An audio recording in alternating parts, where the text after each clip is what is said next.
a very quick history of our Kelly family.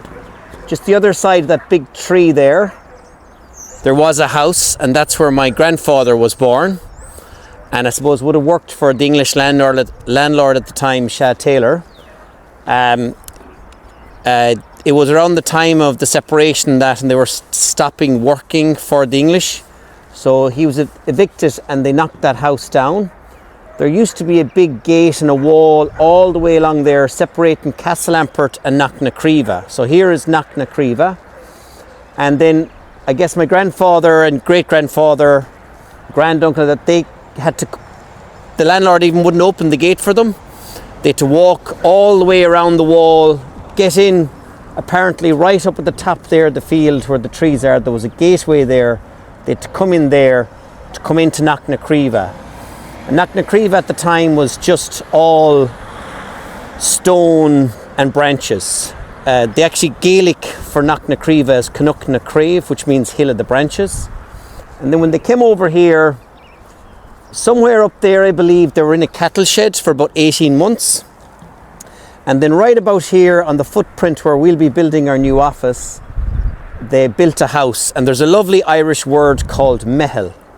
A mehel is when people come together, and there was a huge mehel where all neighbours and people came around from the far side of Athenry, including the Fitzpatricks and the far side of Athenry.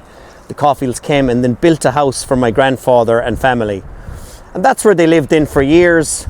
The next house then was built in 1960 by my grandfather and father. They built that for roughly about €4,000 in today's money, €2,000 of a grant, of a subsidy from the Irish government, and €2,000 of, if you look down there, Sean, one field of wheat on what we call the hill field. We can see there's a lot of water and flooding there in the recent times. We've had a lot of rain since January or since December. But if we look down that farm, so over the years, as I say, my great-grandfather would have been one of the first people to farm in Knocknacriva. Over 2 generations, they picked the stones, they cleared the hedges and made it farming land. So very thankful to the people that came before us. My father then, in the 80s, was ahead of his time making dairy paddocks when very few people were. And made a dairy farm of it. So, and we still have our dairy farm here today. Andrew King is running that. And we have our Creva offices here. And we'll have our Creva and Avrame HQ here now, built before the summer. That's the plan. So exciting day here at Creva. We've got the delivery of our Avrame Trio 100. Our friends here who help us down in the Durapack yard as well, O'Leary Transport, have this incredible, if you can come here, there's not many of them in Ireland. This is a mega lift. So containers normally can take 20 tonne, that can lift 35 tonne. So that trailer alone is worth 180,000. It's worth more than the price of the house. So if we look then, so we got 2 containers all the way from Estonia. So we bought these containers in Estonia. They're 40 foot long, but they're also high cubed. So normally a container would be at 8 foot. This is 9.5 foot. So it gives us lots of space to work with. We'll have a little ramp there that we can go in and start taking things out. But if we come in here to the first container that arrived yesterday, we have, that's all the fixings and fasteners. Here is a set of the triple glaze windows. There's more windows there again because we've got the full glass done in the triangle. That's structural interior timber. Then we have the roof here. We have the air tightness membrane, more timber back along.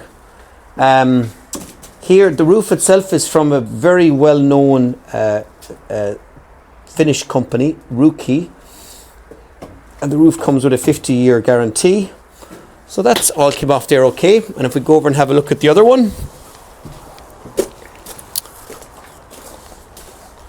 so then we have all down here in the container again.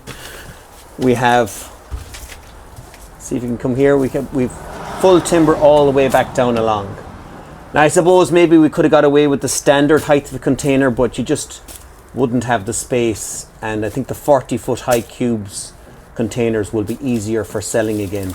So once everything is built, we'll either use this container for storage, maybe here at the farm, or down in Durapack, or we'll sell them on again. Dennis on the truck there says there's always plenty customers for it. So yeah, so now all we need to do is take all of this from here and build it here. No problem. We have a decision to make on Tuesday where we have a company coming that does the screw piles into the ground. So instead of putting down a concrete base, we can put down a screw pile base, which will be much faster, of course, and I think it's half the carbon footprint. So yeah, we can talk about that again on Tuesday.